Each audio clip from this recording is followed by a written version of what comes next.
Muy bien, pues muy buenas tardes a todos y si os parece comenzamos. Lo primero es agradecer vuestra asistencia a los que estáis aquí en formato presencial y lógicamente también los que estáis en formato Webex. La sesión de hoy, un debate, un cara a cara o como lo queramos llamar, sobre gestión cuantitativa, en el que yo tengo el enorme placer de poder moderar. A dos primeras espadas que yo creo que todos vosotros conocéis, pero bueno, nunca está mal presentar a Jaime Martínez, 25 años ya de experiencia en los mercados financieros, jefe de Asset Allocation de BBVA, ¿no? Y un reconocido experto en todo lo que tiene que ver con esa gestión cuantitativa, gestión de factores de riesgo y demás. Y a la derecha, Narciso Vega, un poco menos de experiencia, pero también 17 años de experiencia en temas también de gestión cuantitativa y actualmente socio, ¿no? Y director de inversiones de Accurate Quant EAFI AV, sí, y futura AV en ese proceso de transformación de las ESIs que estamos observando en España. Esta es la presentación, yo creo que no merece mucho más la pena y entramos, si queréis, en lo que es el puro debate o la pura exposición sobre la gestión cuantitativa. Una gestión cuantitativa que evidentemente no es nueva. La gestión cuantitativa tiene una historia tan larga como los propios mercados financieros. Ha tenido sus etapas buenas, sus etapas gloriosas y sus etapas donde ha sido muy criticada o donde incluso se le ha achacado la responsabilidad de la evolución negativa y de ciertas crisis financieras. De eso hablaremos luego. No sé si es más un titular de prensa o realmente la gestión cuantitativa ha sido culpable de alguna de las crisis, que ha tenido, como digo, épocas doradas, épocas menos rentables y que ahora parece que vuelve a tener un cierto protagonismo, tal vez porque los mercados financieros, en un contexto de elevada distorsión por parte de las políticas monetarias no convencionales, y sobre todo porque está mejorando la función cuantitativa, ¿no? Y los procedimientos y la capacidad de cálculo de los ordenadores y en general del sistema, yo creo que permite que la gestión cuantitativa esté mejorando y vuelva a tener una segunda o tercera o cuarta juventud. Hecha esta introducción, yo sí, la primera pregunta, y empezamos por Jaime, pero como queráis, es precisamente qué consideráis como gestión cuantitativa, ¿no? Porque cuando uno mira la gestión cuantitativa me da a mí la sensación de que no hay un consenso claro o que la definición en ocasiones está muy dispersa. Así que Jaime, cuando quieras arráncate. Vale. Si nos puedes, en tu opinión, decir qué es la gestión cuantitativa, pues estupendo. Fenomenal. Pues gracias, David, lo primero, a vosotros, a AFI, por invitarme a esta sesión de hoy. Bueno, no voy a pelearme hoy con Chicho porque aunque yo no soy quant, no tengo una formación cuantitativa per se, sí que soy un defensor de hacer las cosas de esa manera en general, ¿no? Y ahora os lo intentaré explicar, ¿no? Entonces, ¿qué es quant? Bueno, pues así una definición muy general. Yo diría que es una gestión activa, diferente de la gestión más tradicional o más fundamental, en la que se utilizan modelos matemáticos más o menos complejos para detectar oportunidades de inversión, ¿no? Entonces, bueno, pues hay muchas estrategias diferentes de seguimiento de tendencia, de reversión a la media, de event driven, de data driven, economic data driven, quiero decir, o cosas que pretenden buscar un arbitraje o una ineficiencia de mercado. Entonces, bueno, pues digamos que es un campo relativamente amplio, pero siempre utilizando algoritmos o modelos matemáticos para generar un exceso de rentabilidad, ya sea sobre un índice, si es una gestión long only, o una gestión o un perfil de rentabilidad más descorrelacionado con activos tradicionales, si es una cartera pues más long short o en un hedge fund o en un fondo de retorno absoluto, ¿no? Eso es lo que yo definiría en genérico como gestión cuantitativa, pero la idea es que os explique que es para mí, que soy gestor de asset allocation, en el que el foco de lo que yo hago es construir las carteras de la manera más eficiente posible para nuestros clientes, ¿no? El ofrecer soluciones de inversión, ¿no? Y en ese sentido, pues no se pueden construir carteras, o uno de los principios principales de construcción de carteras es la diversificación, que lo habréis oído 27 veces, ¿no? Pero ya aquí no estoy hablando puramente de diversificar entre diferentes activos, sino diversificar en horizontes temporales, no hacer todo con un horizonte temporal, tener varios horizontes temporales dentro de esos procesos de inversión, o incluso diversificar por el tipo de estrategias que utilizas, ¿no? Pongo un ejemplo. Nosotros, para lo que nosotros llamamos la cartera estratégica o el Strategic Asset Allocation, pues utilizamos herramientas más fundamentales. Pues buscamos valoraciones a largo plazo, cómo está desviado un activo en ese sentido versus su media histórica, cosas más fundamentales, porque eso funciona bien en horizontes largos, de 5 o 10 años. Para todo lo que es táctico, el Tactical Asset Allocation, pues no utilizamos eso, porque eso no funciona bien en ese horizonte temporal. Y ahí sí que utilizamos bastante técnicas cuantitativas, ¿no? ¿Y por qué es así? Pues porque otro de nuestros investment beliefs, o nuestra filosofía de inversión, es muy creyente en lo que es finanzas conductuales o finanzas del comportamiento, que básicamente es reconocer que los seres humanos, y los inversores profesionales también somos seres humanos, estamos sujetos a sesgos emocionales y cognitivos a la hora de tomar decisiones de inversión.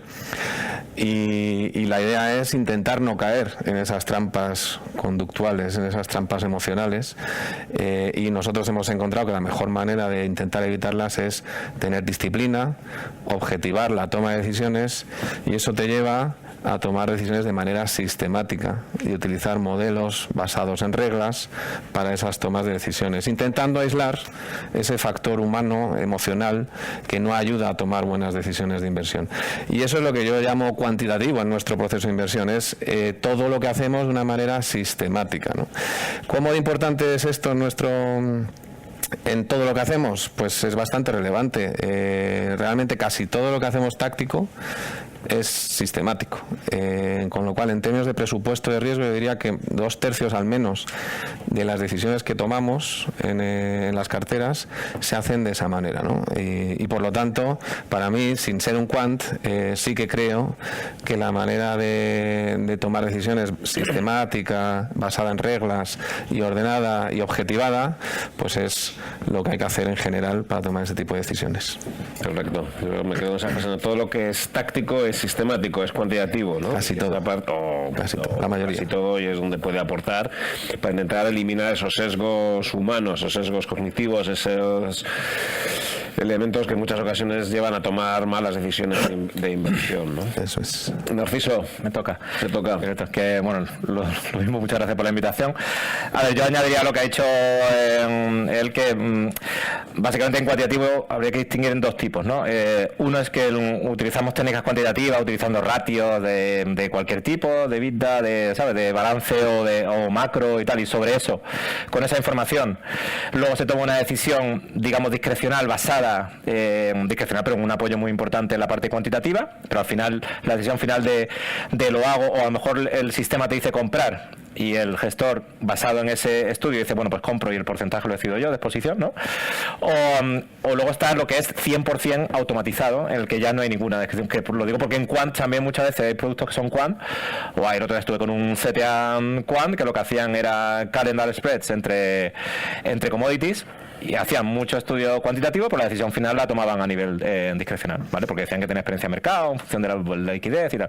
Pero eso pasa mucho, que se confundan una vez quant, y como quant queda muy chulo, muy cool y tal, que hago quant, pero luego realmente cuando rascas, te lo digo también porque hay que distinguir, porque realmente en ese tipo de productos a lo mejor estás comprando, te crees que estás comprando un producto quant y estás comprando un producto discrecional, que está muy bien, yo no digo que sea mejor o peor, porque hay que saberlo. Entonces, por lo menos saber las composiciones de ese quant. Y luego está lo que es el quant digamos 100%, en el que no hay factor humano de ningún tipo. Por ejemplo, es lo que hacemos nosotros. Llevamos haciéndolo más de 12 años, contra récord, además que empezamos en gran entidad, empezamos en Santander, luego lo hemos hecho también para EVA, o sea que llevamos mucho tiempo haciendo a nivel institucional, y ahí lo que se crean son sistemas automáticos de trading que pueden estar basados en cualquier cosa. Puede estar basado solo en precio, puede estar basado en información macro, un mix, puede estar basado en tweets, puede estar basado en sentimiento, puede estar basado en tendencias de wording en internet, internet, puede estar basado en cualquier cosa. La idea de ahí es, una vez que ha hecho hacer un estudio de backtesting muy exhaustivo, que es un poco lo que para ahora de que el sistema luego pueda tomar decisiones de forma autónoma. Y ese sería el 100% automatizado. Y dentro de eso, además, podríamos distinguir entre aquel que lo que busca es adelantarse al mercado, es decir, tomar una posición comprada o vendida, o aquel que lo que busca son ineficiencias. Por ejemplo, lo que está buscando es, pues, el famoso, normalmente cuando dices que hace sistema automático de trading, mucha gente piensa, high frequency, ¿no? El HFT. Pues no, ¿sabes? El HFT es un porcentaje que lo hacen grupos bestiales, porque necesitas una capacidad computacional bestial, y ahí lo que está buscando son ineficiencias, es decir, ser el primero en el broker, en la cola o sea, mandar 1 millón de posiciones, 1 millón de órdenes, filo, kilos, o sea, ya haciendo cosas más sofisticadas, pero no está buscando adelantarme al mercado, si el mercado va a subir o bajar. Pero también gana, o sea, que también funciona. Con respecto al otro, que lo que busca es, pues un poco lo que comentaba él, de un punto cuantitativo, en este caso táctico, de, oye, hay una probabilidad de que el mercado suba, pues toma una posición con su stop loss, su profit taking, entonces, por complementar dentro del cuantitativo hay que distinguir varias ramas, luego ya depende de lo que hagas, porque luego ya si te metes en machine learning y tal, pues tienes supervisor, podemos entrar ya en muchos niveles técnicos, pero a grosso modo eso sería un poco. Pero es importante el HFT, ¿no? El High Frequency Trading que has comentado, mucha gente percibe Quant como como alta frecuencia de trading, pero no necesariamente, ¿no? Un gestor Quant no tiene por qué ser alguien que esté moviendo de forma muy frecuente su cartera. Esa es la pregunta. ¿Hay correlación, hay correspondencia? Cuanto más Quant eres, más o menos tocas la cartera respecto a si tú eres un analista puramente fundamental. Yo diría que no tiene mucho que ver, o sea, que no necesariamente hay una relación. Hombre, si tú dices que eres un inversor fundamental y que te basas en la valoración y que solamente cuando pase no sé qué, pues tal, pues efectivamente vas a operar una vez cada X tiempo, ¿no? Pero podrías hacer un proceso cuantitativo igual. Lo que pasa es que es sistemático y con esa misma frecuencia. O sea que no, para mí no hay, no sé si tú tienes. No hay una relación, ¿no? De hecho, High Frequency Trading al final es capacidad computacional. O sea, tienes grupos que tienen nivel de computacional como el de la NASA.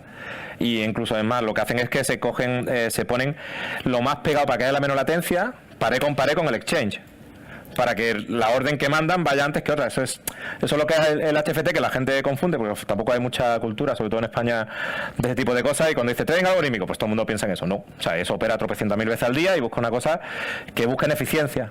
Mientras que luego tienes que sería es un tipo de gestión. Claro, es un tipo, pero normalmente un gestor en su casa no tiene esa capacidad computacional. Normalmente son grupos muy gordos, que es decir, que normalmente el que hace al revés, cuando tienes que ser grupos muy potentes los que hacen eso, e incluso ya el regulador se está metiendo para que tengan comisiones no puedan tener comisiones tan bajas. Si detectas que lo haces con una máquina, está empezando a poner restricciones para que no se aproveche eso, con lo cual es un mercado que llama mucho la atención. Yo creo que ha salido en pelis y tal, la gente se ha quedado con eso, pero que realmente del porcentaje que hay un porcentaje altísimo que no busca eso, ¿sabes? La pregunta fácil es si genera alfa la gestión cuantitativa. ¿Qué sé yo que te voy a decir? La respuesta es sí. La respuesta. Las preguntas que yo hacía inicialmente, ¿y genera riesgo sistémico? ¿Y ha podido generar crisis? ¿Puede generar movimientos? ¿Puede provocar sobrereacciones? Hombre, yo creo que, bueno, ahora que Chicho, que tiene más experiencia, probablemente de más insight, ¿no? Pero, bueno, tuvimos un meltdown cuantitativo en 2007, ¿no? Sí. Y eso, pues sí que es verdad que afectó bastante y digamos que uno de los problemas que yo veo a la gestión cuantitativa, si fuera masiva, que no lo es decir, ahora mismo hay mucha más gente haciendo gestión tradicional, vamos a llamar, versus gestión cuantitativa. Es decir, para mí el que hablar de crowding, de que hay demasiada gente haciendo así, creo que todavía no hemos llegado ahí. Pero bueno, la idea es que eso es mucho más, o sea, que falta mucho para que eso sea todavía algo que dirija a los mercados clarísimamente, ¿no? Entonces, yo no lo veo. Yo siempre digo lo mismo, cuando, o sea, vamos a ir en 2000, al final cuando pasa algo hay que buscar un culpable, da igual que sea. Y como es indemostrable, pues han sido estos, ya está. Y nadie lo refuta y ahí se queda la noticia. Entonces, es lo que suele pasar normalmente con temas de prensa. Yo siempre pongo el mismo ejemplo. 2017 fue uno de los años, si no el menor, en el que el de volatilidad medida como el VIX en el año natural, de 1 de enero a 31 de diciembre. Y había las mismas máquinas que en el 2018. ¿vale? Y en el 2018 se pegó un ostión. O sea que no depende de eso. Al final el mercado se mueve por tendencias principalmente, porque el ser humano es un ser tendencial, y al final el mercado lo movemos los seres humanos. Cerebro ser humano es tendencial, por eso hay más estrategias tendenciales normalmente. Y las máquinas, si el mercado se va para arriba, pues seguramente te van a compensar. Que el movimiento del mercado se genera por todos, pero no se puede achacar. Sí puede haber lo que es el fat finger, que se llama, que es el famoso Dow Jones, que se cayó de 1000%, te puede pasar, pero es un tema técnico que no es lo mismo que están preguntando. Una cosa es algo de un día que puede fallar, igual que se puede ir la luz en algún sitio, y otra cosa sí que hay un tema un poco sistémico, puede ser sistémico en un momento determinado, que es el apalancamiento. Es decir, muchas estrategias cuantitativas pues se basan en estar apalancado, ¿no? Entonces podría ocurrir, si pasara algo extraordinario, pues tipo 2008, ¿no?, que se quiera cerrar eso a la vez, y entonces, bueno, pues eso podría hacer que se extendiera ese movimiento mucho más allá de lo por el apalancamiento, por la necesidad de deshacer la posición. Eso sí que es verdad que es un potencial problema, ¿no? El que tenga demasiado leverage. Sí, pero, o sea, yo ahí no totalmente de acuerdo. De hecho, lo que pasó con el euro suizo, por eso en Estados Unidos está prohibido hacer divisa, quitaron todos los brokers y lo han tenido que sacar fuera, porque había tal apalancamiento, estaban dando divisa a 1.500 y la gente iba a muerte, claro, cuando hubo el movimiento, pues, pero yo eso no lo veo tanto como cuantitativo, porque tú también puedes estar apalancado en discrecional. Quiero decir, yo puedo estar apalancado a muerte porque me lo dejan, y la decisión la baso en que me he leído el periódico, me he leído un informe de alguien, con lo cual el riesgo de apalancamiento sí existe, pero no tiene por qué ser necesariamente, que puede ser necesariamente que sean las máquinas las que están apalancadas. ¿Y vosotros diríais que es cuantitativa, gestión cuantitativa, alguien que haga asset allocation y que, por ejemplo, controle el riesgo por un nivel de VaR? Es decir, yo tengo mi asset allocation con su volatilidad, y lo que sí que voy a condicionar es cuando el nivel de volatilidad supera un determinado nivel, oye, pues inmediatamente voy a modificar mi asset allocation. Es decir, no tanto en la construcción de carteras, no tanto voy a utilizarlo en el asset allocation, como sí en la medición y sobre todo control del riesgo. ¿Eso vosotros lo incorporaríais dentro del...? De hecho, nosotros dentro de parte de las soluciones de inversión que ofrecemos hay una gama, por decirlo así, que se llama consolidación, más de publicidad, consolidación 85, que básicamente lo que busca es consolidar el máximo valor liquidativo, ¿no? Entonces es un 15% la máxima caída en este caso, ¿no? Entonces tú tienes un 15% el día que empiezas, y si el fondo sube, pues sigues teniendo un 15, porque si empieza a bajar, pues el 15 se va comiendo y va teniendo menos, ¿no? Entonces, bueno, neto, lo que quiere decir es que estás gestionando un margen, ya sea 15, 14, 13, 12, 3, tal, y ese margen se gestiona de una forma absolutamente sistemática. Eso. Porque no te puedes pasar, porque has dicho que no vas a pagar más de un 15 el suelo. Entonces se gestiona absolutamente sistemático, de modo que a medida que los mercados caen o sube la volatilidad del subyacente que estés operando, en este caso es bonos y bolsa, pues debería reducir el riesgo o los activos de riesgo en cartera, y viceversa. Y entonces esos fondos se gestionan exclusivamente así. De forma sistemática, sí. Del enfoque, nosotros lo que somos es, nosotros creamos sobre todo en estrategias de retorno absoluto, que es un poco diferente, de un poco los mandatos, aunque tienen de todo, o sea, que un grupo tan grande tienen más mix, ¿no? Nosotros lo que hacemos son productos de retorno absoluto. Entonces, nosotros la gestión es 100% automatizada. Por ejemplo, en nuestro caso no hemos cambiado los parámetros desde el año 2008. O sea, que va sola, y la parte de riesgo va también unida a eso. Es decir, tú cuando el sistema lo pones a andar y se tira 12 años él solo, sin ningún input, ya tiene que tener incluido en el sistema un control de riesgo, porque si no, o sea, Lehman Brothers, tú no puedes llegar con la mano y apagarlo, por mucha presión que hubiera de la gestora, que la tenía yo, ¿sabes? Diciendo, esto no ha pasado nunca, esto es lo que pasa muchas veces con los sistemas automáticos de trading, que todo el mundo opina, ¿sabes? Esto es como el fútbol, todo el mundo nunca ha hecho un sistema, pero todo el mundo tiene opinión. Entonces, esto, Lehman Brothers no pasa nunca, no puedes estar en tu backtesting, como que no. ¿Por qué? Porque nunca ha habido un Lima, pues que cada vez va cambiando las cosas, pero que al final en lo que tú, volviendo al tema de control de riesgo, que es una forma, y esa que ha dicho es una forma totalmente sistemática de controlarlo, también buscando el riesgo absoluto, tiene que tenerlo incluido en el estudio, porque tú no puedes ir de forma discrecional cambiando los riesgos, porque entonces te estaré vendiendo un producto discrecional otra vez, que lo mismo es muy bueno, pero que no tiene, ese sistema que él dice es, lo siento, hemos llegado a este nivel, se corta. Pues entonces gestión cualitativa para un asset allocation. Esa sería condicionáis. Ese sería un vehículo de asset allocation estrictamente cuantitativo. Eso es. Lo que yo decía al principio es que dentro de esa gama que tenemos de cosas, pues el vehículo estándar, no ese, que es específicamente ese, pues ese, todo lo táctico, la mayor parte de lo táctico es cuantitativo, pero no todo se toma de esa manera, y no hay un stop de riesgo, no es tan forzado, por decirlo así, ¿no? ¿Y vosotros hacéis más un short? Sí, no, nosotros no tenemos ningún sesgo. El sistema se pone, hoy estaba corto de Nasdaq y, ¿sabes? Hoy sobre todo los activos financieros, sobre todo sobre equity. Bueno, es que, volviendo un poco al origen, cuando se hacen estudios cuantitativos, tú al final se lo aplicas a cualquier cosa, a un número. Yo no sé si el número es una divisa, una acción, ¿qué más me da? Es un número que sube y baja, que tiene volatilidad, tiene correlación con otras cosas y lo único que me interesa a mí es que tenga liquidez para yo poder tradearla, porque si está muy bien pero no tiene liquidez no puedo. Entonces, teniendo estos tres componentes, que tiene, yo puedo hacer cualquier cosa sobre nosotros hacemos también sobre temas de cripto. Pues al final, una vez que tienes estudio, tienes la liquidez suficiente y tienes suficiente información como para poder hacer el estudio, pues claro, tengo un mes de datos, no puedo hacer nada. ¿Cuánto sería una ventana muestral estadísticamente robusta? Esto cada uno te va a decir una cosa. Cada uno tiene sí, anda que no he tenido yo discusiones con gente. O sea, nosotros utilizamos el año 2000. Pero, ¿sabes? Por un motivo en particular, por los mercados que ha habido, pero que eso, hay gente que te dirá, a lo mejor son 30 años, a lo mejor son 10, o sea, que eso... En nuestro caso es casi desde cuando tengas datos fiables. Lo más largo posible. En su caso. Casi, sí, para que coja periodos... El año 2000, 98, ¿no? No, pero yo incluso más, si tienen de los años 80... Depende de activos europeos... Depende de qué cosa, efectivamente. Pero vamos, en general, yo creo que la media está por el 98, por ahí. De datos diarios, de cosas. A mí lo que sí me ha sorprendido es que tú tienes tu modelo desde el año 2000, no has tenido que retocarlo, porque claro, al final las correlaciones no son constantes, son volátiles, ¿no? O sea, las correlaciones no permanecen. Y sobre todo hay un punto que a mí creo que ha distorsionado mucho los mercados financieros, es algunos. La aparición de mercados financieros de países emergentes, donde tal vez los regímenes de volatilidad son distintos, pero sobre todo la acción de los bancos centrales. Tal vez ha sido mucho más en renta fija, ¿no?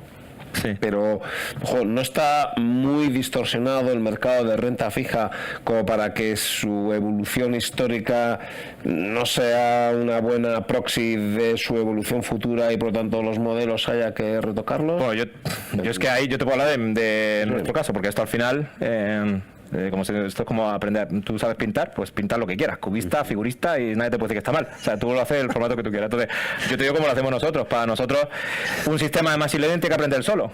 Porque si le voy cambiando yo tampoco sé esa información que tú me estás diciendo. O sea, yo tampoco sé lo que va a pasar después. Entonces, le meto un input discrecional a un tema cuantitativo intentando saber más. No, porque para eso yo tendría, ya tal y como funcionamos nosotros, yo tendría que demostrar mis decisiones discrecionales, cuántas he acertado, cuántas he fallado, lo que esa es mi pregunta. ¿de qué me vale hacer así, sabes? En toma de decisiones. Nosotros, si es cuantitativo, es puramente matemático. Es un tema de probabilidad. Tú tienes unos datos objetivos sobre los que hace un estudio, ¿vale? Y sobre eso nosotros hacemos un pattern recognition, un estudio de comportamiento en un periodo X. De ese infieres cómo va a ser a futuro. Y el sistema se va adaptando al incorporar la información nueva a eso.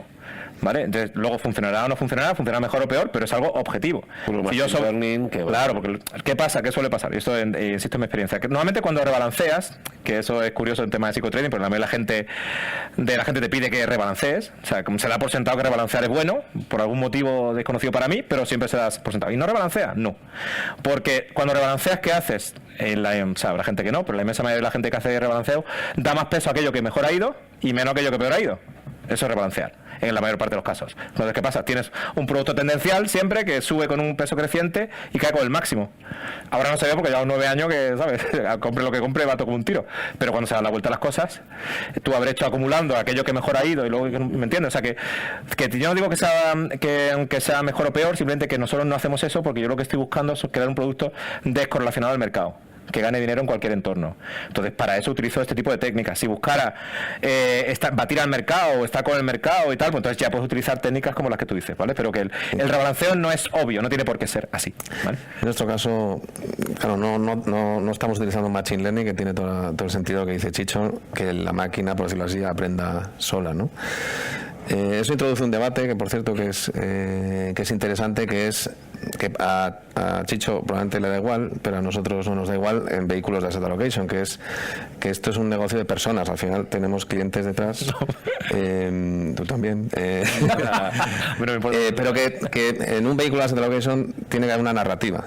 O sea, tenemos que ser capaces de explicar, porque pensar que lo que yo se lo cuenta luego a la banca privada, al de banca personal, al de no sé qué, y le llega a todo el mundo, ¿no? Entonces tenemos, nuestro enfoque, es que tenemos que ser capaces de explicar por qué estamos así o por qué estamos así, ¿no? Entonces hay ese que es un debate de Machine Learning, es entre la complejidad excesiva en el caso malo y el que sea explicable, ¿no? O sea, que tú seas capaz de decir, mira, estoy largo del yen contra el dólar porque la valoración es alta, porque yo qué sé, o porque el momentum es favorable.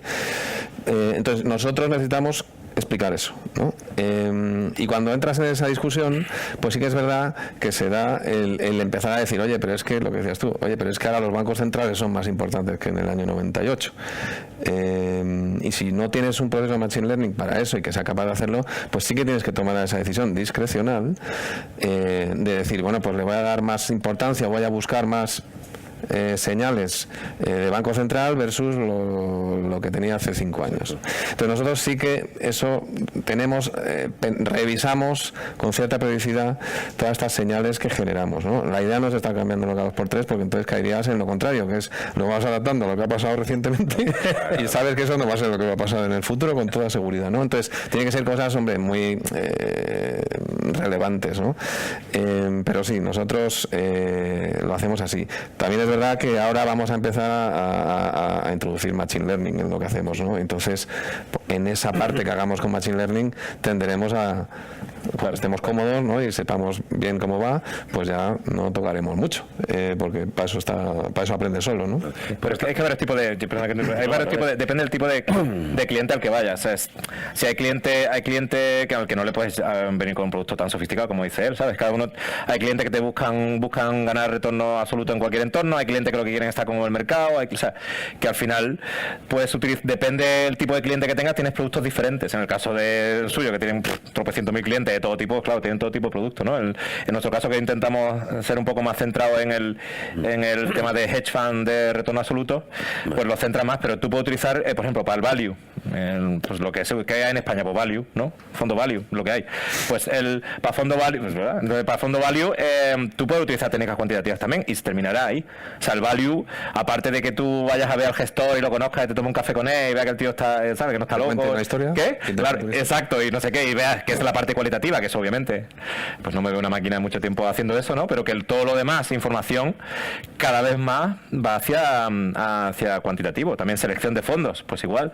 También, antes tenías pues la parte cuantitativa, la parte cualitativa de medida de gestor y tal, pues tendrá peso y habrá un mínimo, pero eso cada vez tiene menos peso en proporción, porque cada vez más información. Claro. O sea, nosotros también estamos en tema de fintech, pues lo que se llama el RegTech, regulación más tecnología. Cada vez más tú dentro de un tiempo podrás enchufarte por un USB a una compañía, sacar todo el DDQ, toda la información de due diligence de la compañía. O sea, que todo va en tecnología que ha explotado los últimos años, va hacia que tú puedes seguir haciendo el formato que es value, buscando una determinada serie de cosas, pero con un approach que no tiene por qué ser tan discrecional como ahora, que cada vez más, lo que dice, cada vez más va hacia cuantitativo. Los grandes grupos todos se adaptan a eso también, ¿sabes?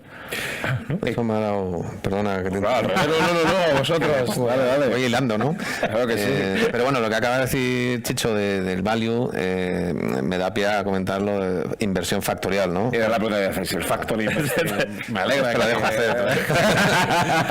Pero sí, la inversión factorial, que es básicamente para los asset allocators cada vez es más importante, ¿no? Que es un poco el mindset, ¿no? Es decir, ¿qué factores está expuesto a mi cartera? ¿Qué son factores? Pues bueno, pues puedes hablar de factores de crecimiento, inflación, tal, o puedes hablar de factores ya más académicos dentro de cada una de las clases de activos, pues como el value, que decía Chicho, o el momentum, o el carry, o tal.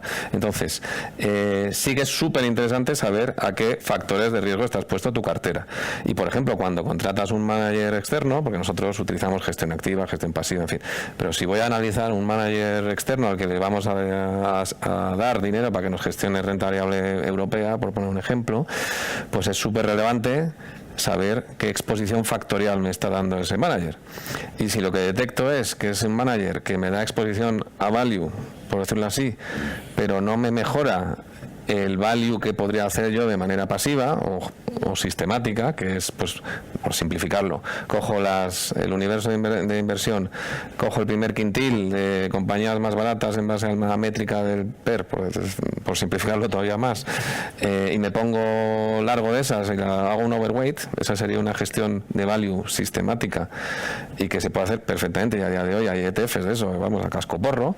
Pues si ese gestor value, digo value, pero podría ser de cualquier otro estilo, no me bate a ese, que sería mi benchmark, no debería contratarle. Me tendría que batir a eso. Y sobre todo me debería pagar comisiones de alfa por lo que en realidad es beta, porque para mí eso es una beta. El value es una beta, es una exposición a una prima de riesgo que paga en el tiempo y que está bien estar expuesto a ella, pero que la puedo invertir de manera pasiva. Entonces nosotros cada vez más tenemos una aproximación factorial a lo que hacemos. De hecho, tenemos como 2.000 y pico millones ya invertidos en estrategia factorial long short, que pretende capturar esos factores de riesgo de value, momentum, carry en todos los activos, ya no solo en equities o en stocks o en índices, sino en commodities, en renta fija, en ¿qué me falta? En divisas. En renta fija también, Sí, en renta fija también. Por ejemplo, una estrategia de carry más simple que el mecanismo de un chupete, pues te pones largo de las divisas, perdón, de las curvas que tienen más carry y corto de las que tienen menos carry. Pues eso en el tiempo pues paga. Obviamente estás expuesto a que haya de vez en cuando pues un castañazo y sufres pues una prima de riesgo. Eso se puede hacer súper fácil, ¿no? Entonces, bueno, a lo que iba es que de nuevo todo eso se hace ahora mismo mucho más porque tienes muchas más capacidades computacionales, y todo eso lleva a que la gente como nosotros, los multi-asset class solutions, pues estemos haciendo cada vez más cosas cuantitativas respecto a lo que se hacía hace 10 años, y a día de hoy yo diría que lo que yo estoy haciendo no es extraordinario, es lo que gente como yo empieza a hacer cada vez con mayor frecuencia. Está claro. Sí, porque el mercado, lo que es la parte de tecnología, ha explotado los últimos 3 o 4 años. Las cosas que se pueden hacer de 4 años no se pueden hacer hace 8. Por capacidad computacional. Exagerado, ha explotado muchísimo. Todo el tema de conexiones por API, conexiones por, ¿sabes?, de todo tipo. Entonces explota. Se pueden hacer muchas más cosas. Entonces hay varios enfoques. La de un grupo como ellos, que tienen que hacer todo tipo de producto, como él comentaba. Nosotros utilizamos los factores para un poco diferente, buscando retorno absoluto. Pues nosotros utilizamos otro tipo de ratio. Utilizamos, pues, normalmente después de hacer estudio, pues, utilizamos Calmar, porque tiene en cuenta, por ejemplo, el drawdown, más para retorno absoluto, pues mejor que Sharp, por ejemplo, lo utilizamos más, ¿no? Luego también mira estabilidad de retorno, miras cómo se comporta la escuela de distribución con respecto al valor absoluto, cómo se recupera cuando hay caídas, ¿sabes? Nosotros no nos concentramos tanto en evitar un drawdown, porque para retorno absoluto yo evitar un drawdown, que normalmente es cuando me caigo corto, luego la vuelta no me la llevo, ¿sabes? Y luego empiezo ya a tener tal, no sé qué. Entonces, nosotros lo que hacemos, en vez de concentrarnos en reducir drawdown, nos concentramos en recuperación, el time underwater, por ejemplo, ¿sabes? Que al final depende el approach que tengas, que yo lo que estoy buscando es retorno absoluto descorrelacionado, ¿vale? En cualquier entorno, yo lo que busco es descorrelacionar, sea un mercado alcista o bajista. Los factores que utilizamos, que muchos de ellos lo utilizarán ellos también, yo lo utilizo de forma más específica, aunque en los retornos absolutos igual, solo que depende del tipo de producto que estés haciendo. Ahora que estamos montando para un cliente un producto que es más long only, ¿vale? Pues también utilizamos sobre todo temas de correlación, para intentar hacer como una especie de beta inteligente, que no sea simplemente comprar mercado, sino que los componentes tengan mucho en cuenta correlaciones entre ellos para que estén dentro de la beta, que tengan el menor drawdown, que sean los mayores estables. O sea, quiero decir que se puede utilizar todas esas técnicas factoriales, depende de lo que estés buscando en el producto, lo utilizas de una forma o de otra para llegar a cumplir el mandato que tengas, ¿no?, con el cliente. Una pregunta que también o críticas que se hace, una es si la gestión cuantitativa provoca o no las crisis, como ya hemos comentado, y la otra, si se sigue llevando a ser un poco black box, es decir, oye, un tío que hace gestión cuantitativa, igual que tal vez hace años pasaba con un gestor de value, ¿no?, que no te enseñaba la cartera. Hoy yo creo que eso ha cambiado y que hoy los gestores más tradicionales no les importa enseñar su cartera, pero sí que existe la percepción de que un gestor cuantitativo no bajo ningún concepto va a enseñar su modelo, bajo ningún concepto va a enseñar sus posiciones, de que la fórmula secreta la tiene guardada bajo 50 llaves y bajo ningún concepto. Y eso hay potenciales inversores que dicen, espera, por eso precisamente no voy a invertir. Es verdad, creo que black box. La fórmula Coca-Cola es normal que no te la den, ¿no? Si es que existe la fórmula Coca-Cola, pero pero salvando eso, que nadie lo va a exigir, porque bueno, pues es la propiedad intelectual del gestor o del que sea. Yo creo que la gestión cuantitativa es muchísimo más transparente, si tuviera que decir algo, porque está establecido, salvo cosas muy black box, que como he dicho no es lo que nosotros queremos hacer. Yo debo ser capaz de explicar que estoy largo de esto por esto, por esto, por esto y por esto. Y además es que no hay opinión, o sea, es que estoy largo por esto, por esto, por esto y por esto. Ya está. Entonces, es mucho, para mí, es más, quitando esos casos concretos, es más transparente, es mucho más abierto y versus alguien que está largo de algo y bueno, pues te cuenta una historia. O sea, es contar una historia, pero con todo el respeto, digo, para contar la historia, es decir, que las narrativas están bien y demás, y hay gente que lo hace muy bien y probablemente tenga sentido, pero esto no es contar una historia, estoy por estos motivos, objetivar la toma. Habla empíricamente de una forma. ¿Y el por qué estás así? Pues mira, porque esto funciona o ha funcionado. Claro, lo puedes demostrar. Pero lo puedes demostrar, pero lo demuestras, el cliente dice, bueno, ya, pero enséñamela. Bueno, yo es que ahí, a ver, el tema de Black Box, llevo yo siempre una lucha que no vea, porque para mí un Black Box yo no sé lo que es, porque a mí un gestor discrecional, que yo sepa lo que va a hacer al día siguiente, pues para que me lo copie, ya sé lo que va a hacer. Y si no sé lo que va a hacer, es un Black Box, porque para mí su cerebro es el Black Box. O sea, igual que la máquina tiene su cerebro, no tengo ni idea de lo que va a hacer el día siguiente, si se ha levantado con sueño o no, si va a doblar la posi, si se ha equivocado, no tengo ni idea, porque es su cerebro. Entonces eso es igual a mí de Black Box que un sistema que toma decisiones. ¿Qué pasa? Que es un tema cultural, porque claro, el tema automatizado, y sobre todo en España prácticamente no existe, ¿sabes? Esta es una industria que tiene 350.000 millones, que existe hace 40 años, pero que en España no existe. Entonces, la gente está acostumbrada al value. Entonces, claro, el value lo entiendo porque son acciones, entonces eso me parece que lo entiendo, que no es un black box, pero es lo que dice él. O sea, tú no sabes más o menos el sesgo que va a tener, pero no sabes si se va a poner corto justo el peor día, o se va a hablar posi o no, o va a aumentar exposición, o ese tipo de cosas, con lo cual, black box para mí no sé lo que es, o todo es un black box o nada es un black box, pero no podemos distinguir, la máquina es un black box. Black box me decían, no lo que voy a hacer mañana, sino que cuál es mi cartera hoy. Pero es que la cartera hace hoy, 30 años, tú le preguntabas a un gestor value cuál es tu cartera y no te la decía. Sí. Hoy hay un punto de transparencia. Hoy Sí. Hombre, es que yo creo que no tiene un pase, ¿no? Que no te digan cuál es la cartera a día de hoy. pero hace unos años nadie te no te lo contaban, ¿no? Pero digo que haya habido un aumento general de la transparencia en todos. Y ahora hay gente que todavía no, efectivamente hay gente que cuantitativo, hay alguno, ¿no? Y a lo mejor por eso es la fama, pero que no te lo cuentan, te lo dicen con un retraso de una semana o tal, por si hay alguien que se lo quiere copiar. Lo puedes entender desde el punto de vista de propiedad intelectual, ¿no? Que es decir, oye, si yo no le doy valor a lo que hago, pues me lo copia a alguien, porque ahora se puede copiar todo muy fácil. Y entonces, pues eso sí, eso lo entiendo, ¿no? Pero que, bueno, en nuestro caso no es eso, o sea, no. Pero quitando eso, estoy de acuerdo contigo, me ha gustado mucho la analogía del black box de un disco. No, o sea, nosotros como hacemos normalmente es, si tienes un grupo grande que viene a invertirte y te pide, oye, enséñame, tú lo enseñas, además que eso lo hizo en el Santander, cuando estábamos allí, pues normalmente la gente es mucho más laxa, o sea, tú vas a decir, voy a montar un fondo de emergentes, ¿basado en qué? En mi experiencia, hay que leer mucho, vale, hecho. Llego yo con un estudio del copón, ¿esto qué? Un estudio cuantitativo, que lo vea el de riesgos. ¿Por qué? Porque no hay cultura. Es decir, el estudio sofisticado en el que yo te enseño cómo se hubiera comportado el producto en el año 2000, 2001, 2002, que tienes información, ese no. Ese al de riesgo, a ver si lo prueba. Pero el otro, que está hecho un poco así, da igual. ¿Por qué? Porque es un tema cultural. Exacto, en el sentido de que una cosa se ve como normal, porque es lo que conozco, y la otra me parece una fricada, aunque lleve 40 años en Estados Unidos. Yo no tengo ni idea. Entonces, básicamente la idea de eso es que no es tan obvio, ¿no? Que queda un poco, para mí es cultural. Otra pregunta, vamos a ir terminando, porque luego también hay una pequeña turno para que hagan preguntas, pero tengo dos preguntas yo. Una es, habéis comentado cómo el aumento de la capacidad computacional permite que mejore, que se avance en la gestión cuantitativa. Big Data, como tal, el Big Data, ¿es algo que se va a implementar en la gestión cuantitativa, que ya se está implementando? ¿Necesitamos mucho más tiempo para poder utilizarlo?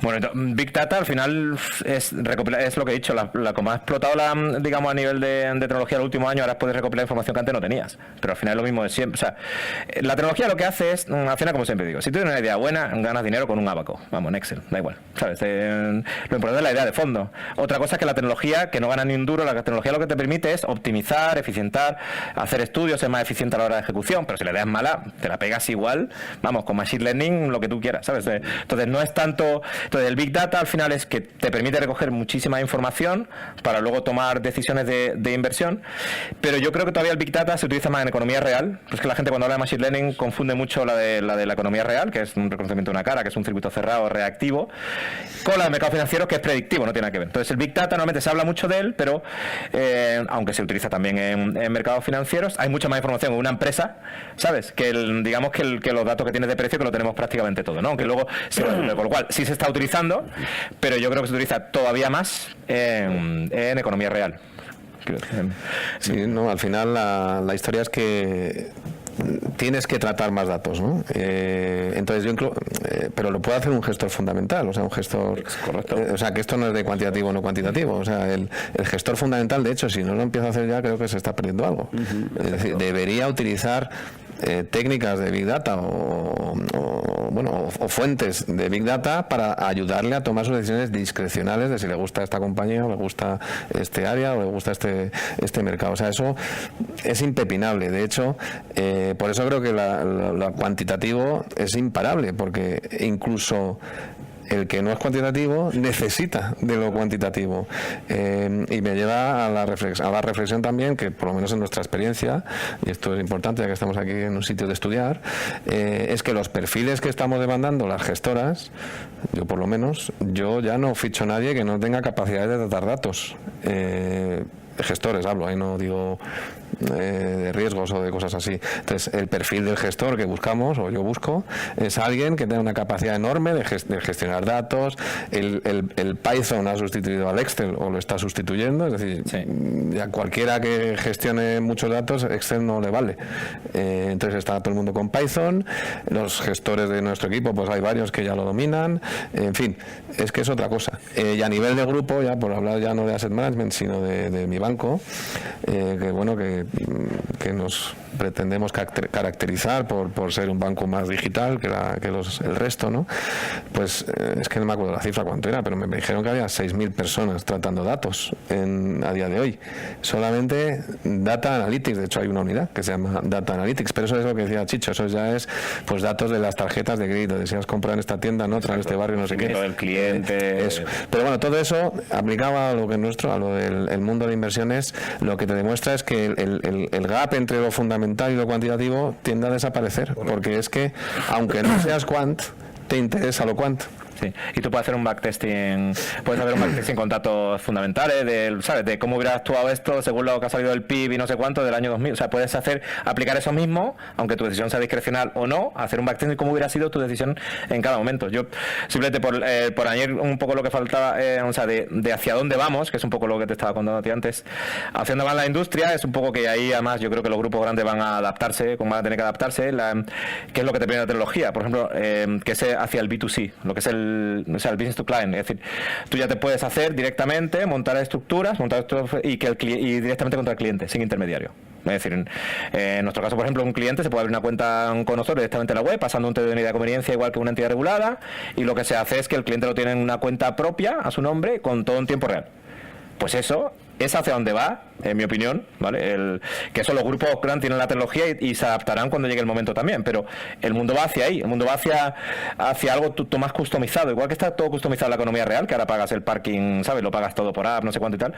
Todavía para mí, en la parte de gestión de activos estamos, ¿sabes? Ha quedado bastante, todavía queda un catch-up gordo por hacer, que es complementario también porque fiscalmente hay grupos que no te van a entrar en una cuenta personal porque va a ganancia capital, ¿vale? Y a lo mejor solo van por la parte fiscal, pero que sí el mix va hacia customización, que el cliente tenga todo, y yo creo que terminaremos con un cliente en su cuenta en el que dirá, oye, por gestor de value de BBV, al que más me gusta, me va a traer a tanto, no sé qué, y tener todo en su cuenta customizado, de forma que todo sea en tiempo real, y hacia ahí es donde va un poco la industria, que es un poco lo que está cambiando también el tema de tecnología, que es customización, y que el vehículo no tiene por qué ser un fondo de inversión, puede ser, de hecho en Estados Unidos funcionan con cuentas con managed accounts, muchísimo, bueno, en el mercado de managed accounts es bestial, ¿sabes? Para muchas cosas, y eso es un poco, por ver hacia dónde vamos, sería todo esto cuantitativo, pero además el formato también va a ir cambiando hacia más customizado. Ahí discrepo un poco, pero por decir algo diferente, que si no, esto no puede ser. Va a parecer que estamos pinchados. Bueno, estoy de acuerdo en lo de customización, ¿no? Creo que eso es obvio, ¿no? Lo que sí que creo es que modelos B2C, ¿no? Pues sí son disruptivos y efectivamente pues tendrán un hueco, pero yo veo el mundo, o sea, veo que un cambio grande en el modelo de distribución, y estamos viéndolo ya, pues entidades como la nuestra, y afortunadamente pues creo que vamos bien encarrilados, pero veo como tres partes, ¿no? El do it yourself, que es un poco lo que estabas diciendo tú, Chicho, que es el que un cualquiera pues pueda, a través de su banco, de no su banco, de lo que sea, de su, en fin, de una entidad, pues decirse, yo me hago esta cartera a mi manera, con estos o sea, que te den las piezas para que tú te hagas tu cartera y tu puzzle. Eso es una.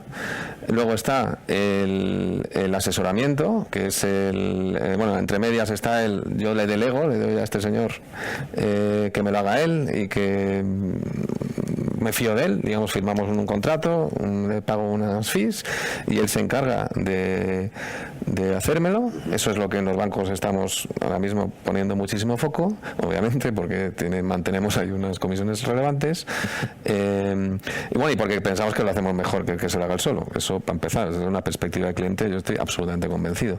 Y la tercera es el asesoramiento, que es, bueno, no es ni el do it yourself, pero tampoco es el que yo te hago lo que yo quiero, es yo te propongo y tú me aceptas, o te asesoro, ¿no? Y ahí es donde hay un gran negocio enorme, ¿no? Para mí, lo del do it yourself va a ser minoritario, creo, esto es, o sea, sobre 100, pues eso será 20, no va a ser 80. Entonces, ¿por qué? Porque, por lo menos en Estados Unidos, la experiencia que hemos visto es que en los robo-advisors y demás, por ejemplo, el que más activos tiene con diferencia es Vanguard, en el que hay una parte de interacción humana. O sea, el cliente pues va él solo con su web y no sé qué y empieza a hacer sus cositas, pero hay un momento del proceso que está definido ahí en el ciclo de vida de la inversión del tipo, en el que alguien le dice, oye, soy Juanito. Y eso es diferente. Que puede ser un chatbox al principio, pero luego en un momento dado sí que es una persona. Entonces, hay gente que eso le da igual, pero hay muchísima gente, que es la mayoría, que no da igual, porque como decía antes, esto es un negocio de personas y la narrativa, y esto es un tema behavioral, es importante. O sea, nos gusta mucho que nos cuenten cosas, y luego también es muy importante ya no que te cuenten una historia, sino que te cuiden a lo largo de tu vida financiera, es decir, que sepan si, oye, pues si ahora te conviene más una cosa u otra, asegurarte de que no cometes errores y que vendes cuando no debes, en fin, que haya alguien que te acompañe en ese camino. A mí me parece que tiene mucho valor, por eso la advisory a mí me parece muy relevante, ¿no? Son complementarios. Lo has dicho tú antes, estamos en un acto de la escuela. Aquí hay alumnos que seguramente quieran dedicarse a la gestión cuantitativa. Consejos, tú ya has dado alguno, pero si queréis, hay que ser matemático, economista, Python, eso es absolutamente. No, matemático que te guste. Ya está, o sea, que te guste. Porque al final esto, si es como un curro, pues, es un peñazo, ¿sabes? Que esto hay que estudiar un montón y hacer un montón de cosas. O te gusta y lo disfrutas, o si no, no lo haces. Pero ¿qué es lo que queréis estudiar? De programación, Python. Para mí. Python es imprescindible. Python es, digamos, ahora la que resume un poco todo. Nosotros tenemos hasta un bot en el que controlamos la compañía entera por bot. Yo puedo ver toda la compañía, número de operaciones que tenemos, las comisiones que llevo generar a día de hoy en tiempo real, en que esté todo a través de un bot. ¿Hay que ser matemático? No. Te tiene que gustar. No. Hay que tener conocimientos matemáticos, obviamente. Si eres un tío de derecho y latín, pues es más complicado. Pero bueno, nunca se sabe. Pero es que te guste para que le tienes que dedicar horas. Estos son horas. Claro, hay muchísima gente que puede dedicar si te gusta. Hay mucha gente que trabaja en hedge funds, sobre todo en España menos, pero en el extranjero te encuentras de todo. Te encuentras biólogos, te encuentras gente de las más variopintas. Al final estudian una carrera, que al final cuando estudias la carrera no tienes ni idea, la mitad de las veces lo que has estudiado ni por qué. Y cuando terminas dices, pues si me gusta esto. Entonces, al que le gusta es mucho de autodidacta. Python es muy de autodidacta. Sí. Python rompe todo el mito de que hay una escuela no, de eso nada. El tío mejor en Python puede estar en mitad de África y no ha salido nunca de allí, porque tú por internet tienes acceso a todas las librerías y tú lo estudias, hay comunidades. Entonces, al revés, y además el que sabe de Python no es el que ha estudiado, sino el que lo ha hecho. porque se encuentran los problemas de que me dan, o sea, que aquí estamos rompiendo un poco hay un cambio de paradigma muy, muy grande en el tema de formación. Aparte, obviamente, cuanto más formación base tengas, pero que luego tienes que extenderlo tú mucho con práctica de investigación, ¿eh? Mucha parte de eso. Muy bien, por cumplir los tiempos, ahora es vuestro turno. Si alguien tiene alguna pregunta, comentario. Espera, que hay un micrófono para que te puedan escuchar la gente que está al otro lado. Gracias. ¿Qué tal? Mi nombre es David. La verdad es que bueno, creo que en términos de black box, creo que mi opinión es la misma. No hay un black box, ya sea cuantitativo o sea fundamental, pero creo que se debería medir en consistencia, en términos de consistencia de lo que el objetivo de tu gestión. Entonces, mi pregunta es, si tenías desde 2008 tu track record, lo que es, mides si ese track record está entre unos rangos de consistencia en términos de volatilidad, en términos de calmar, en términos de lo que sea. Bueno, otra vez, cada maestrillo tiene su librillo, te digo como lo hacemos nosotros, que además es bastante diferente como lo hace el MSM de la gente, por lo cual el track record, yo lo que miro a nivel de consistencia es a nivel de probabilidad. O sea, nosotros lo que buscamos en un producto no es que gane el mayor dinero posible. Tú cuando parametrizas, puedes llevarlo a lo más simple del mundo, una media móvil de 10 días, una media móvil de 10, de 20, de 100, de 200 días, 500 días, 1000 días, ¿cuál cojo? ¿Cuál de ellas la buena? Pues claro, pues entonces, de todas las tropecientas mil simulaciones que tú lanzas, cada uno busca algo. Nosotros lo que buscamos es estabilidad de comportamiento, da igual el entorno, que no sea mercado alcista o mercado bajista. Entonces, para eso tienes que ver una serie de cosas, pues cómo se comportan aumentos de volatilidad, cómo de estables con respecto a su drawdown, cómo de estable en el periodo, o sea, la consistencia. ¿Qué es la consistencia? Pues no hay una fórmula. Para mí la consistencia es estabilidad en el tiempo, independientemente del entorno. Es lo que yo busco. Si yo encuentro algo que tiene una relación entre un reto de Sharpe o sea, una cosa que gana un 0,5 con una volatilidad de un 0,40, o sea, o el 0,5, un ratio de Sharpe de 1, lo flipo. Prefiero eso que algo que gana un 10 con una volatilidad con una volatilidad de un 9, porque yo al final ya lo apalancaré las veces que... O sea, al final lo que quiero es estabilidad, me da igual el retorno. Quiero estabilidad de comportamiento. Exacto, sí. Y luego ya apalancaré adaptándolo al cliente. Sí, me refería sobre todo al control de ese comportamiento, porque si llevas un track record desde 2008, esos parámetros que antes de 2008, lógicamente, optimizaste o por lo menos estudiaste. No, lancé en el 2008 en real de un estudio previo. Claro, entonces, sí. Vale. Entonces, desde 2008. Sigue en real. Yo lo que hago todos los días es que para mí el trading real no existe, solo existe el backtesting, solo. Entonces, todos los días tiene que estar clavado a backtesting. Vale. Es que para mí el real no coges, existe. Coges el backtesting tiene que estar bien de... hecho, tiene que ser robusto, y una vez que lo tienes, larga, y simplemente lo que chequeas es que está haciendo lo que tiene que hacer y que el producto funciona. Cuando se da el entorno para que gane, y cuando se da el entorno para que pierda, porque va a perder, seguro. No sé que sea Madoff. Y hay épocas que la va a ganar, seguro. No voy a ser capaz de encontrar un modelo que solo pierda. No soy capaz. Entonces, como los modelos van a ganar y perder en periodos, lo que quiero que veas es que sea consecuente con el periodo que está pasando. Es lo único que puedes hacer en un sistema. Con el periodo.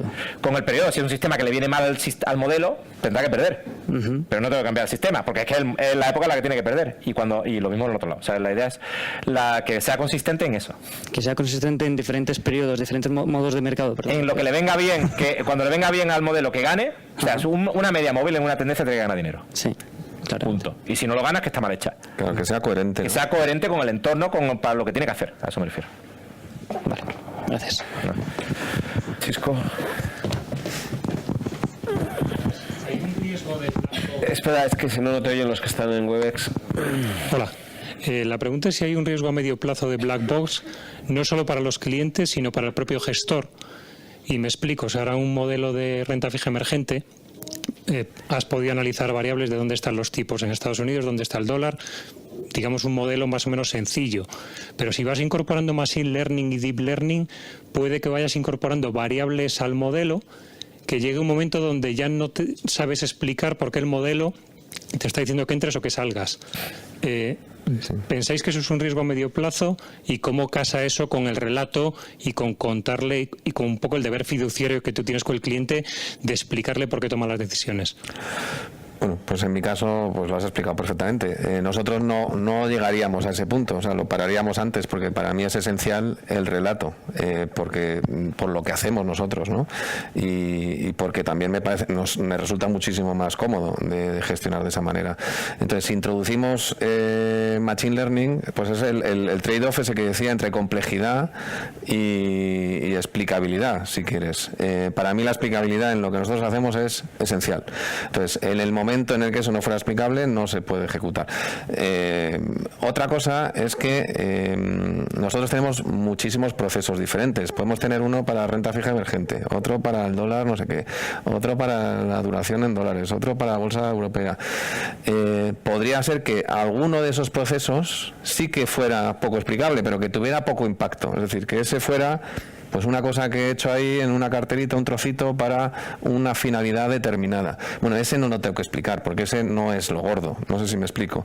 Pero para lo que es lo gordo, para las decisiones de asset allocation, para explicar por qué estoy en este activo o no estoy en este activo, para mí es esencial que sea explicable.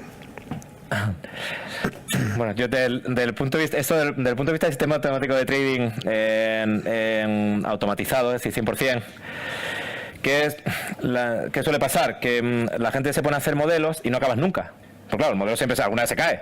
Entonces, no, se ha caído aquí, no, voy a cambiar esto para que no se caiga aquí. Si no se cae aquí, se cae aquí.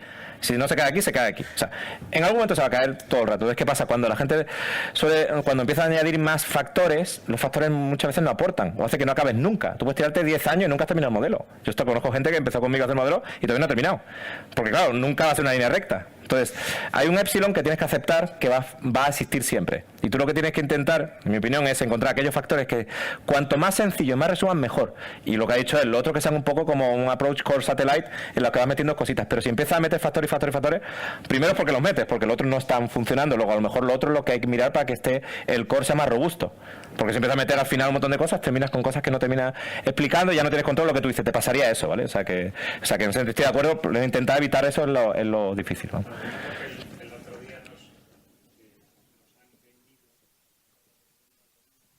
Sobre bolsa española que tenía 140.000 variables explicativas.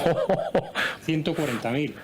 Entonces eso es como voy a echar cosas a la olla, no sé ni cómo correlacionan entre ellas y al final me acaba saliendo un R cuadrado o una tasa de ajuste del 90%. Un long only te va a salir. Pero, sí. Yo eso no, para mí eso no tiene sentido. O sea, yo no pondría nuestro dinero en una cosa así. Vamos, con todo el respeto para que lo he hecho. No sé si a medio plazo la gente va a ir por ahí en confiar en, bueno, como estos resultados vienen del deep learning, que sabe más de lo que sabe un gestor tradicional. El deep learning no sabe nada. Cero. O sea, quiere decir que cuando te venden eso, que te lo venden, eso es mentira. Lo que gana es la idea. Punto. Y un mean reversion de calendar funciona porque los dos activos tienen que estar correlacionados. Y o sea, la idea de el machine learning no gana nada. Pues al final tú le tienes que decir, al final sacar la idea que tú le das un botón y el sistema se pone a aprender y gana dinero. No. Si la idea es mala, ya puedes hacer tú, vamos, no ganas ni un duro como tengas por muy sofisticado sea el sistema. Con lo cual, más importante de la robustez es más, cuanto más sencillo, mejor. Eso es. Cuanto más sencillo, es un gran en ese sentido, lo que pasa es que normalmente muchas veces se meten científicos en este tipo de temas y nunca se han jugado un duro, o sea, nunca han estado, y de punto científico te puedes terminar y no terminas nunca, ¿sabes? Pero al final las cosas, cuanto más sencillas, más explicativas, mejor. Bueno, y luego hay un punto, ¿no? Que me acaba de dar la idea, ¿no? Entre lo académico y lo práctico hay un mar que hay que cruzar, ¿no? Tremendo. Entonces a ti te puede parecer muy bien un modelo con no sé cuántas variables y tal, pero luego no lo puedes implementar porque a lo mejor los costes de trading te lo comen, o porque no puedes ponerte corto de no sé qué cosas que has pensado que sí podías. Es decir, que luego desde la teoría a la práctica, ¿no? Hay un océano que cruzar, ¿no? Más que además que luego todos los sistemas te vienen a comprar y se está acabando el mundo, como Lehman Brothers. Ahí ya sabes, la gente empieza con todas las dudas, o te falla 2 días, me habré equivocado en el sistema. O sea, la parte de psicotrading de aplicar un sistema es bestial. O sea, después de que lo has hecho, aplicarlo, eso, y aplicarlo a rajatabla, no meter, bueno, es que oye, eso la presión lo haría yo en el sistema, pero es que justo ha salido esta ahí empieza mal. Esa parte es de las más difíciles, casi como hacer el modelo. Muy bien, una última pregunta. Sí, bueno, muchas gracias. Seré breve. Bueno, me estáis contestando casi ya con las últimas preguntas, pero estos algoritmos que se utilizan en inteligencia artificial en la vida real, como tú has dicho, los algoritmos de aprendizaje que se han diseñado en estas librerías, etcétera, con open source, ¿aportan algo? ¿O en tu opinión, el avance que se tiene sigue siendo poco significativo con respecto a lo que es la creatividad del dataset, la creatividad de los datos de entrenamiento, que por lo que veo, por las explicaciones que estáis dando, es donde está la clave aquí, ¿no? En qué le alimentas al algoritmo para que te diga lo que tienes que decir más que el propio procedimiento matemático que utiliza el algoritmo, ¿no? Pero aún así mi pregunta es, estos nuevos algoritmos que están saliendo, las redes neuronales convolucionales, por ejemplo, los algoritmos de Boston, etcétera, ¿eso aporta algo realmente o crees que no? A ver, aportarán si sabe utilizarlo. Yo lo que voy es que la clave, al final, tú tienes el approach de core satellite. El core te lo da la idea de fondo. Hay ideas que son más predictivas que otras, ¿vale? Hay algunas que son más aleatorias, como una media móvil, que es mucho menos predictivo, en la que tienes que utilizar un approach diferente de otras estrategias de fondo que tienen mucha más robustez, y me lo llevo al extremo, que es el petróleo de junio con el de octubre, ¿vale? Imagínate, pues en teoría va a haber una relación mucho más estable en el comportamiento. Entonces, al final, dentro de que hay distintos niveles de robustez en la idea, todo eso que comentas sirve para optimizar esa idea, ¿vale? Es que repetirme otra vez, pero es que esos sistemas te permiten, pues por ejemplo, nosotros operamos por API en tiempo real a las 7 puntos. Pues hace 3 o 4 años no podía operar a 7 puntos, a lo mejor operaba a las 7 y 10, ¿sabes? O 7 y 10 segundos, imagínate. Pues todo ese tipo de cosas te permite hacer más generación de data, hacer más cálculos, pero todo al servicio de una idea. Si no, es que es un coche. Tengo un Ferrari, pero si no te conducir, quiero decirte que al final el coche cuanto mejor, pero lo principal es que el conductor que gana la carrera, ¿vale? Entonces un poco sería la idea. Entonces, una última pregunta, si os parece. Ahí. Había pedido a la vez. Venga, pues por ser tú. Venga.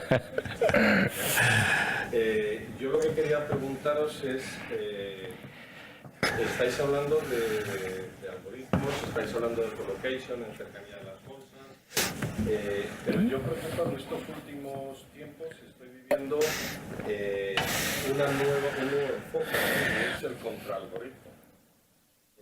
Hay grandes hedge funds que ahora lo que están utilizando fundamentalmente son algoritmos que luchan contra los algoritmos de otros hedge funds y hacen un análisis continuo del algoritmo.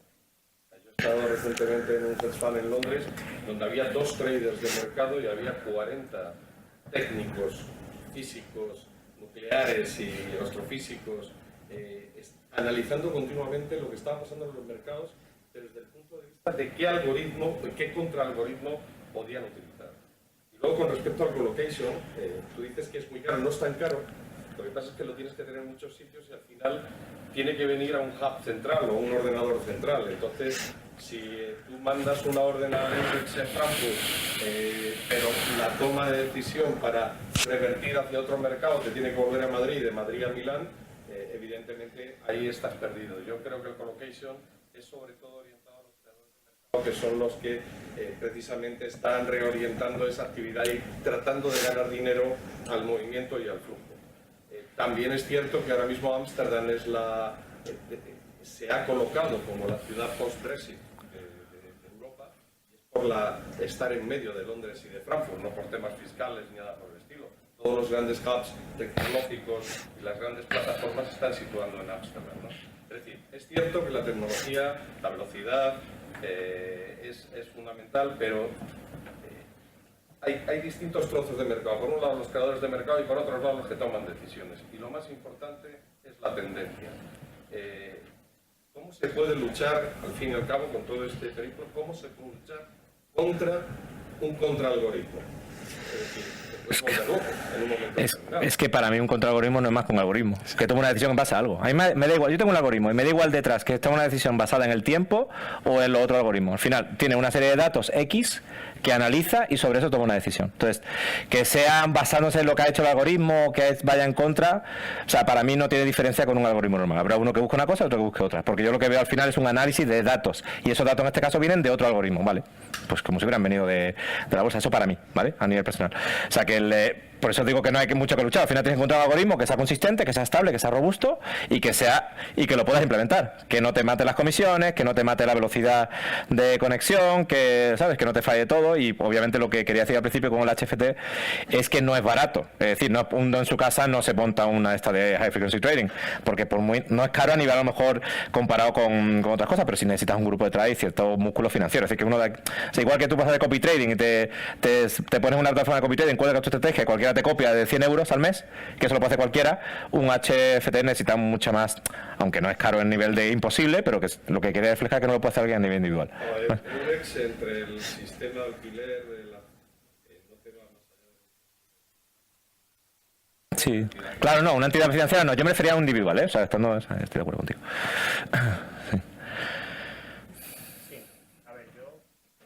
Un poco por el tema de cuando has explicado al final que lo que buscáis, entiendo que son muchas veces métodos en ocasiones lo más sencillos posibles, pero que sean consistentes en el tiempo, y que bueno, que ha ayudado mucho pues todo el tema de cómo ha mejorado la computación, que lo cual pues parece muy lógico, pero en ese momento me acordaba de un poco cuando habéis hablado de value y tal, pensaba si lo que hace Joel Greenblatt, lo que ha hecho siempre, si no es un poco el origen de todo esto, o vosotros sois radicalmente distintos, o una buena evolución de él, no. Considerando que es uno de los mejores inversores de la historia, o quizá a lo mejor os parecéis más o tratáis de pareceros más a, no sé, a lo que hace, por ejemplo, Gene Simons, o no os parecéis a ninguno, no sé. No me parezco a ninguno. O sea, quiero decir, por terminar, la pregunta, el modelo de Greenblatt trata de ser muy sencillo, trata de irse a la fórmula mágica y a decir que si respetas los tiempos, el tiempo te da la razón. Si dejas un poco, digamos, como tú dices, las decisiones humanas y las emociones a un lado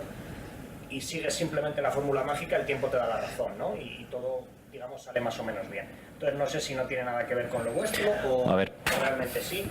A ver, dos cosas. Primero, no es nada nuevo. Al final esto lleva o sea, las decisiones del mercado financiero existen desde el primer hedge fund el año 49 y al final siempre lo mismo, busca algo que suba o que cae.